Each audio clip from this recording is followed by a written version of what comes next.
911. I need an ambulance. My son's not breathing. What's the address? 10731? Yes, hurry. Is he blue? He's white. How old is he? Oh, God, he's dead. Ma'am, I need you to calm down. How old is he? Brian Fence died in his home in 2009 at age 20. Like many other Americans, he got hooked on the opioids prescribed to him by a doctor after an injury. 91 Americans die from opioid overdose every day. But why is it not nearly talked about as much? Let's dive in and see the trail of destruction opioids have left in their wake.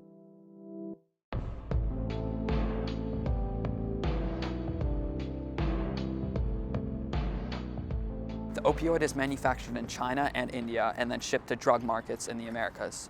The powdered version of fentanyl is diluted and then sold as heroin or even prescription drugs. Teenagers who believe they are taking their prescription are actually taking a pill laced with a deadly dose of fentanyl. Almost all dealers carry fentanyl, and it's easy to profit off of because it's measured in micrograms, which just shows how little it takes to feel the effects. Around the 1990s, the fentanyl patch was created, where the drug was able to be absorbed through the skin. Similar synthetic opioids were later manufactured, such as sufentanil and alfentanil, and the opioid market was rapidly expanding. While opioid manufacturing company profit was growing, so were the number of children opioid-related deaths. A 12-year-old Missouri girl lost her life when she unwittingly put her grandmother's used painkiller patch on her leg. While this was becoming a problem, the start of a much greater issue was developing among the adolescent community. Around 2005, illicit fentanyl made its way to the United States. China and Mexico were and currently are the primary sources of fentanyl distribution. Drug dealers typically get the powdered fentanyl and press it in the pills to look like prescription drugs. The second wave of the opioid crisis began in 2010, and there is currently no sign of slowing down. And the COVID-19 pandemic has had a traumatic effect on this data as well. Data from the Center for Disease Control and Prevention suggests that drug overdoses have increased sharply since the pandemic began. They believe more than 107,000 overdose deaths occurred in 2021, breaking all previous yearly records. 2022 brought a 43% increase over 2021's numbers. The Sacklers are a family who sold and promoted the use of several opioids, such as hydrocodone, oxycodone, and fentanyl. The name of their business was Purdue Pharma. I'm sitting here today with the immense responsibility of representing the pain of millions of grieving family members. I received a call from my son, Jason, telling me that Jeff had died of an overdose.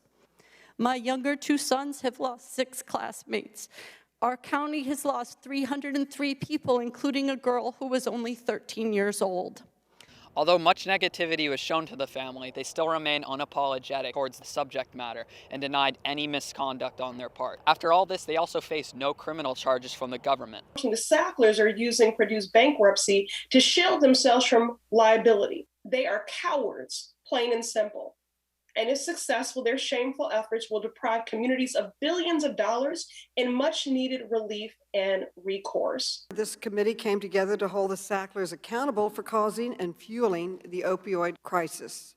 But since then, my Republican colleagues have refused to support a common sense reform that will allow Congress to promote meaningful accountability for millions of lives cut short by the Sacklers' actions. Purdue Pharma was the main component of the opioid crisis, and their conductors remain without remorse. Although the Sacklers are yet to face justice for their role in the epidemic, officials have overlooked and moved on from their case. We talked with a specialist with extensive research on the subject. It is tasteless, it is odorless, and it only takes about the size of a couple of grains of sand to cause an overdose. Unless you get medication that is prescribed by a doctor, that is purchased at a pharmacy, you just don't know what's in it. We've seen a lot of impacts of COVID, namely not being able to do in-person programming. The most prominent act regarding this issue has been the Stop Fentanyl Act of 2021. The act has 4 main points: expanding research, enhancing overdose protection, supporting substance disorder treatment programs, and providing public health and training support. This could work in theory. However, it fails to even acknowledge the source of the problem and the influx of fentanyl into the pharmaceutical industry.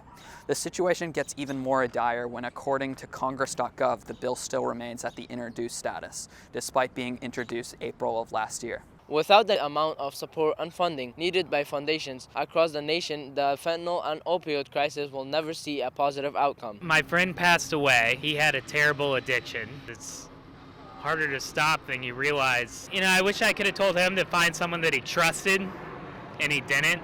You don't know where this stuff is coming from. It was just extremely sad to watch the whole process of what it does to your body, what it did to his personality. My belief is that it should be sort of a two-pronged approach. So you have to attack the source and you also have to educate the population. Arguing about a solution will not likely produce one. And this is why more people have died in the United States from opioids than from guns. It's hard to say what would actually work when fighting this crisis.